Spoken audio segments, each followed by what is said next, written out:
열 손가락 깨물어 안 아픈 손가락이 없다라는 속담이 있습니다. 누구 하나 차별 없이 모두 소중하고 함께 아파해야 할 자식들을 의미하기도 하죠. 물론 신경학적으로는 유독 아픈 손가락이 있다고 합니다. 검지손가락인데요. 다른 손가락에 비해서 예민하다라고 이야기합니다. 그래서 감각을 느끼는 부분을 대부분 검지로 한다고 그렇습니다. 그렇지만 깨물면 다 아픕니다. 왜 다 아프냐 하면 손가락이 다 신경세포에 연결되어 있기 때문에 그렇습니다. 그래서 우리의 몸이란 이렇게 연결된 까닭에 하나가 아프면 다 아프게 되어 있는 것입니다. 사도 바울은 오늘 본문 말씀을 통하여서 교회를 서로의 지체가 연결된 몸으로 표현하고 있습니다. 그리고 이렇게 표현하고 있는 것은 교회가 가지고 있는 통일성을 말하고자 함에 있는 것입니다. 즉, 교회라는 것이 머리 대신 그리스도 안에서 서로 유기적으로 연결되어서 하나의 몸을 이루어간다라는 것이지요. 그래서 성도들은 각기 다른 다양한 지체로 구성이 되어서 주님의 몸으로 나타나게 되는 것입니다. 자, 이렇게 사도 바울이 은사의 문제를 이야기하다가 오늘 본문을 통해서 교회를 몸으로 표현하고 있는 것은 성령께서 각 사람에게 은사를 주신 것은 교회에 연합된 사람으로서 그 은사를 활용할 때 교회가 가지고 있는 유기적인 관계와 통일성을 가져야 할 것임을 깨닫게 해주기 위함인 것입니다. 이것은 자칫 은사가 자신의 자랑이나 교회 안에 분쟁을 일삼는 경우로 발생하지 않기 위함이기도 하거니와 교회가 가지고 있는 분명한 성격인 유기적 관계와 또 공동체적인 통일성을 지향해야 함을 언급한 것이기도 합니다. 교회가 몸으로 표현된 것은 교회에 속한 사람들은 더 이상 개인이 아니라 공동체적 특성을 가진 사람임을 말씀하고 있는 것입니다. 물론 몸을 이루고 있는 각각의 지체는 다 다릅니다. 입, 코, 눈, 손, 다리 등등 구조가 다르고 또 역할이 다 다릅니다. 그런데 이렇게 다른 지체가 한 몸을 이루고 있는 것이 교회다라는 것이지요. 비록 역할이 다르고 구조가 다르고 각기 처한 위치와 상황이 다르다 할지라도 모두 다 하나의 몸을 이루고 있는 것이 교회인 것입니다. 자, 이제 본문을 살펴보면서 사도 바울이 은사와 관련하여 교회를 한 몸으로 표현하고 있는 그 이유에 대해서 구체적으로 함께 알아가 보도록 하겠습니다. 우선 첫 번째로 그리스도의 몸인 교회는 많은 지체가 모여서 성령 안에서 하나가 된다라는 것입니다. 12절과 13절 말씀을 보겠습니다. 몸은 하나인데 많은 지체가 있고 몸에 지체가 많으나 한 몸인 것 같이 그리스도도 그러하니라. 우리가 유대인이나 헬라인이나 종이나 자유자나 다 한 성령으로 세례를 받아 한 몸이 되었고 또 다 한 성령을 마시게 하셨느니라 이야기입니다. 여기 한 성령을 마셨다라는 표현은 성찬을 암시하기도 하고 또 예수의 영으로 생명수가 되시는 주님을 마셨다라는 그 의미로 사용되기를 합니다. 중요한 것은 성령을 받음으로 주님의 몸에 지체가 됐다라고 하는 것은 성령의 내주하심으로 가능하다라는 것을 말하고자 함에 있는 것이죠. 인간의 몸이라는 것이 하나의 몸을 이루는 각기 다른 지체로 구성되어 있는 것 같이 교회도 마찬가지로 많은 지체가 모여서 그리스도의 한 몸을 이룬다라는 것입니다. 그러므로 교회에 속한 사람이 그리스도 안에서 한 몸을 이룬다는 사실이 확인된다면 그 사람이 어떤 위치에 있거나 혹은 어떤 종류의 사람이거나 인종이나 성별에 상관하지 않고 교회로서 인정을 해야 된다라는 것이죠. 자, 그렇다면 왜 교회는 차별 없이 구성이 되어야 하느냐라는 것이죠. 생각하자면 좀 더 좋은 사람이 교회 오고 착한 사람, 인격이 훌륭한 사람으로 교회를 이루면 참 좋겠는데 가난해도 병들어도 죄가 많은 사람도 인종이 다르고 또 형편이 다름에도 불구하고 교회로서 인정해야 될 가장 큰 이유가 무엇이냐라는 것이죠. 그것은 바로 어떤 누구라도 한 성령으로 인하여 세례를 받아 한 몸이 되었기 때문이다 라고 본문을 말씀하고 있습니다. 오늘 본문에서 보는 것처럼 유대인이든 헬라인이든 종이든 자유자든 한 성령 안에서는 한 몸을 이루고 있다라는 것이죠. 물론 이런 교회 구성원이 세상의 관점에서 보면 온갖 종류의 사람들이 다 모여있는 까닭에 서로가 다른 것 때문에 하나됨을 향하여 나가는데 어려워 보일 수가 있을 것입니다. 각기 다른 목소리를 내고 각기 다른 상황에 따라 살아간 사람들에게 하나가 된다라고 하는 것에는 결코 쉬운 일이 아닐 것입니다. 그럼에도 불구하고 각기 다른 사람이 하나됨을 향하여 나가는 것이 가능했던 이유는 한 분 성령으로 인하여 여러 지체가 한 몸이 되었기 때문에 그렇습니다. 하나님의 몸된 교회는 다양한 사람들이 모인 하나의 조직이요 공동체입니다. 서로가 다르다는 이유로 하나가 될 수 없는 것이 아니라 오히려 그 다름이 하나를 만들어갈 수 있는 것이 바로 교회입니다. 가난하다고 병들었다고 죄인이라고 소외되거나 멸시받거나 외면당하지 않는 것입니다. 물론 부자라고 똑똑하다고 명예와 권세를 가졌다는 이유로 교만하거나 자랑하거나 거들럭거리지 말아야 할 것입니다. 여자라고 해서 남자보다 아래거나 혹은 직분을 받았다고 계급적인 관계를 형성하는 것도 안 됩니다. 교회는 서로 다른 사람들이 모여서 하나된 교회를 향하여 나가는 평등적인 관계입니다. 물론 이러한 평등을 유지하기 위해서는 각자 받은 은사의 직분을 서로가 인정하고 소중하게 여기는 자세가 필요합니다. 다른 사람의 자리를 인정할 때 비로소 자신의 자리가 인정을 받게 되고 자신에게 소중한 자리가 되는 것입니다. 성령께서는 이렇게 인격적인 관계를 통해서 교회를 하나 되게 하시는 것입니다. 두 번째로 우리가 살펴볼 것은 한 몸을 이루는 교회에 속한 다양한 지체는 각기 다른 용도로 귀하게 사용된다라는 것입니다. 14절부터 17절에 등장하고 있는데 여기 등장하는 지체는 발과 손 그리고 귀와 눈으로 나타내고 있습니다. 몸은 하나이지만 각기 다른 지체가 있다는 것은 서로 다른 지체가 한 몸을 이루게 하여 서로 연결되고 있음을 말해주고 있습니다. 그러므로 발과 손이 서로 다르지만 한 몸에 붙어 있는 것이고 귀와 눈도 서로 다르지만 얼굴을 구성하기 위하여 하나로 연결이 되어 있는 것입니다. 어느 것 하나라도 빠져 있거나 혹은 그 위치를 벗어나게 된다면 제대로 몸의 기능을 발휘할 수가 없는 것입니다. 그러한 이유로 발이나 손 그리고 귀와 눈은 자신이 가진 자리를 잘 지켜야 하고 그 자리에서 서로가 의존적인 존재로 있어야 할 것입니다. 그래야만이 서로를 귀중하게 여기고 자신의 것으로 만족하며 살아갈 수가 있는 것입니다. 교회가 하나가 된다는 것에는 언제나 교회를 구성하고 있는 각각의 사람들에 대한 다양성을 그 전제로 하고 있습니다.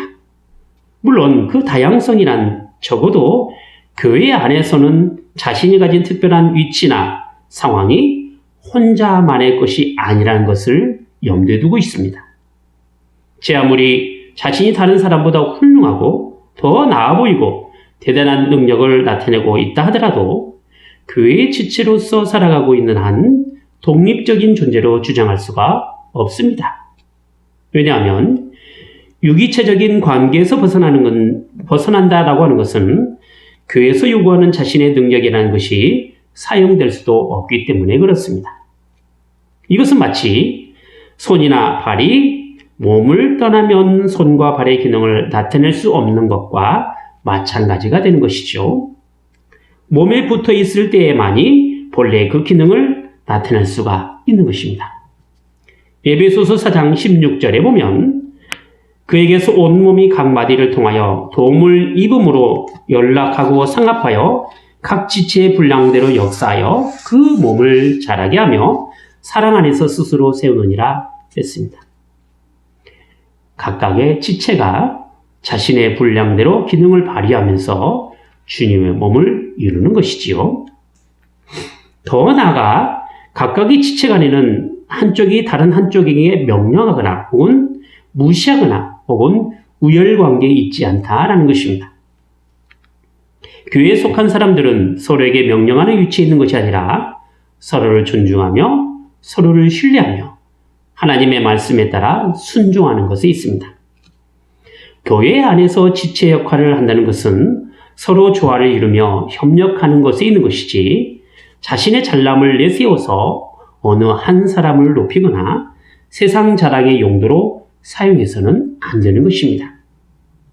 오히려 교회는 미련하고 약하고 천하고 없는 것들로 세상 지혜와 강한 것들을 부끄럽게 하시고 있는 것들을 없게 하셨던 것입니다. 사도 바울이 고린도 교회를 향하여 처음 권면했던 내용이 무엇이었습니까? 그것은 사람에 따라 세상 지혜를 말하면서 편을 가르는 것에 대한 책망이지 않았습니까?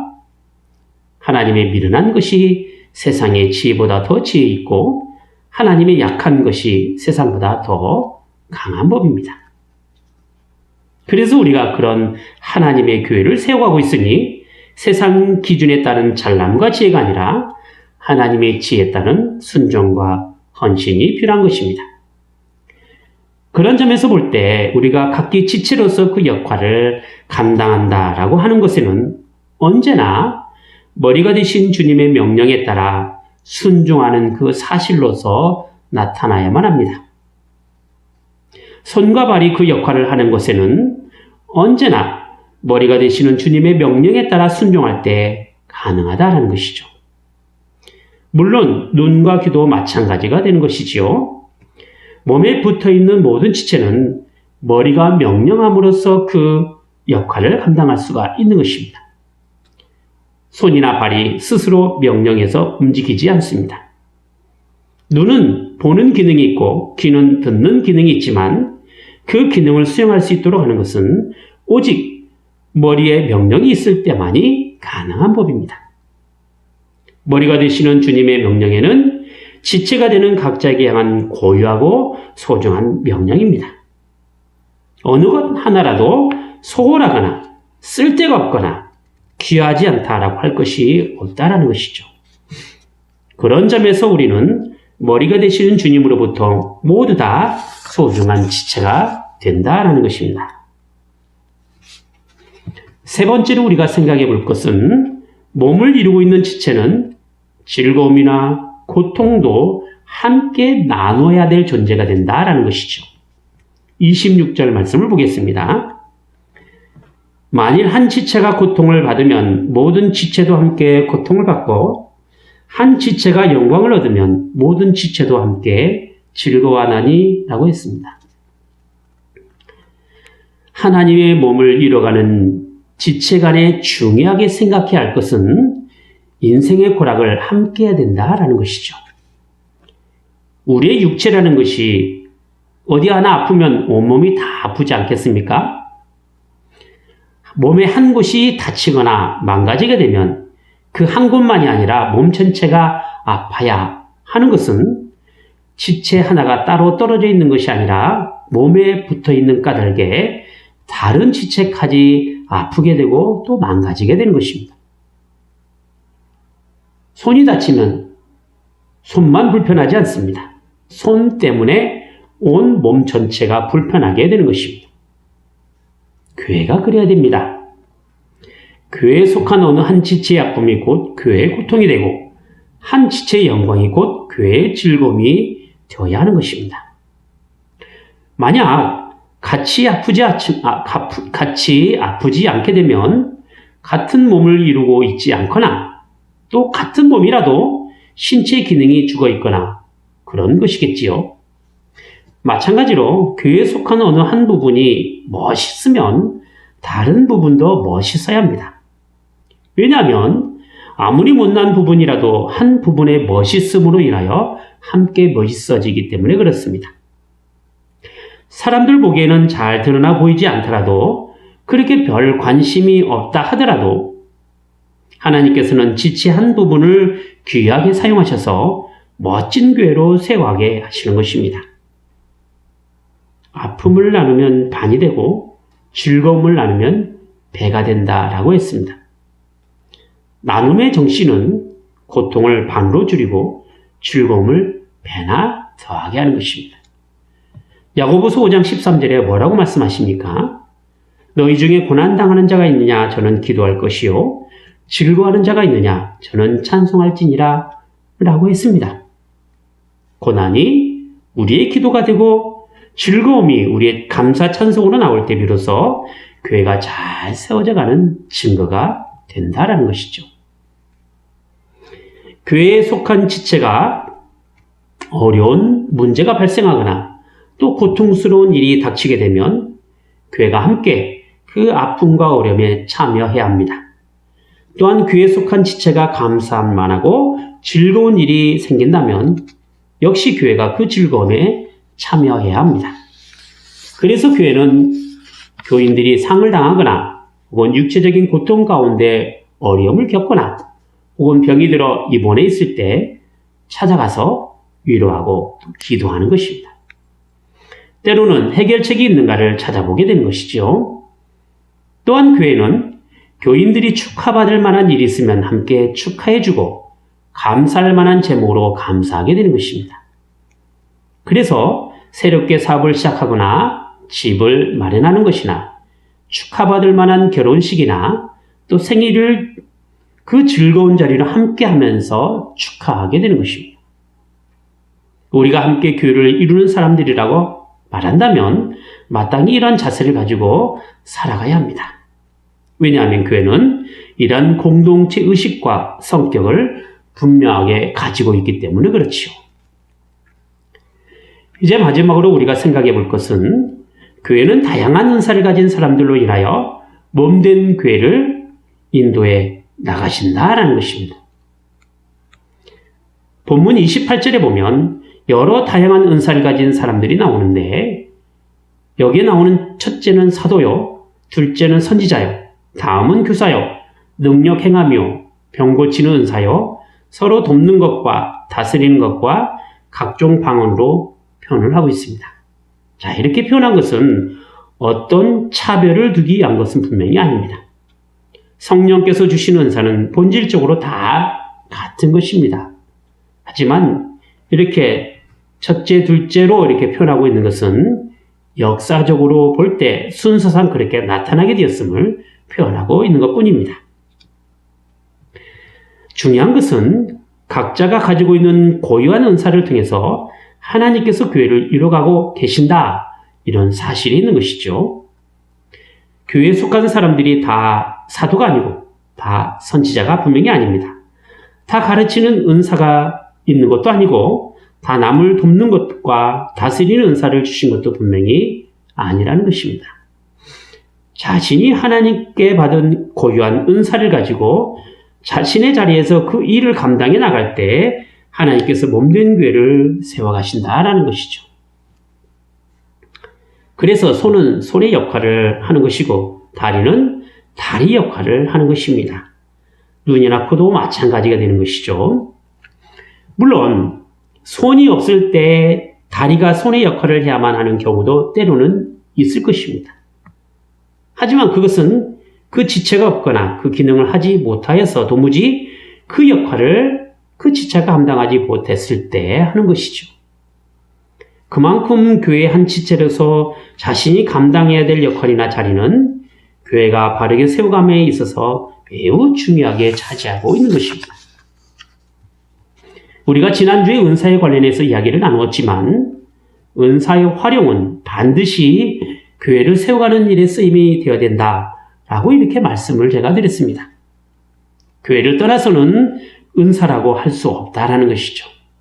그러므로 교회 안에서 자신의 고유한 은사를 발견하는 것은 참으로 중요한 일이고 반드시 그 은사를 활용할 수 있어야 합니다. 은사를 활용하지 않는 것에 대한 하나님의 책망이 무엇이었습니까? 그것은 악하고 게으른 종이 되는 것이고 있는 것도 빼앗기고 바깥 어두운 데 쫓겨나는 신세가 되는 것이 있지 않았습니까? 구약시대에는 하나님께서 어떤 특별한 사람을 택하여서 그들에게 하나님의 일을 감당하도록 하였습니다. 성막을 짓는 일인은 성막 짓는 사람을 통하여서 성령께서 그에게 특별한 은사를 내려주셔서 그 일을 감당하도록 하셨고, 제사장에게는 하나님께 드려지는 제사에 관련된 모든 일을 감당하도록 은사를 그에게 주셨습니다. 선지자에게는 하나님의 말씀을 맡은 사람으로서 하나님의 말씀을 전할 수 있도록 하셨고, 왕에게는 다스리는 권세를 허락하여 주셨습니다. 하지만 오늘날 교회는 초대교회 성령 강림을 통하여 모든 하나님의 은사가 교회에 속한 사람들에게 내려지게 되었습니다. 그것은 선지자 요엘의 예언에 따라 이루어진 하나님의 약속이 되는 것이지요. 방언과 예언은 성령 강림을 통해서 나타난 직접적인 현상이 되었습니다. 하지만 하나님께서는 모든 교회에 속한 사람들에게 성령을 통하여 각양 은사를 허락해 주신 것이죠. 이것은 하나님께서 우리를 교회를 택한 족속이요, 왕같은 제사장이요, 거룩한 나라요, 소유된 백성으로 삼으셨기 때문에 그렇습니다. 성령께서는 은사를 어느 한 사람에게만 국한하지 아니하시고 교회에 속한 모든 사람들에게 다 허락하여 주셨습니다. 그러므로 우리는 우리의 처지와 상황과 가지고 있는 위치에 따라 고유한 은사를 허락받았기 때문에 하나님의 택하신 왕이요, 제사장이요, 하나님 나라를 소유한 주의 백성된 삶을 그 은사 활용을 통해서 나타내야 할 것입니다. 주님의 몸을 이뤄가는 일에는 각 지체가 가지고 있는 각양 은사가 나타나지 않으면 아무것도 할 수 없습니다. 교회는 죽은 몸이 아니라 산 몸이어야 됩니다. 우리가 가진 은사 활용을 통해서 주님의 산 몸을 이룰 수 있는 모든 성도들이 다 되시기를 바랍니다. 기도하겠습니다. 거룩하신 하나님 아버지, 저희에게 향하신 하나님의 놀라운 사랑은 교회를 통하여 주신 성령의 은사를 각자의 삶의 자리와 또 형편과 처지에 따라 하나님의 소중한 사람으로 인을 쳐주시고 또 귀한 용도로 은사를 사용하도록 하여 주신 것에 있사옵나이다. 그리고 이러한 성령의 은사를 통하여서 하나님의 교회를 선하고 아름답게 세워가도록 하셨사옵나이다. 하오니 받은 바 은사를 주님의 몸된 교회를 위하여 귀하고 선한 목적에 따라 사용하게 하여 주시옵소서. 결코 은사를 통해서 자신을 내세우거나 인간의 자랑이 되지 않게 하시며 교회를 말씀으로 하나 되게 하는 일에 쓰임받게 하여 주시옵소서.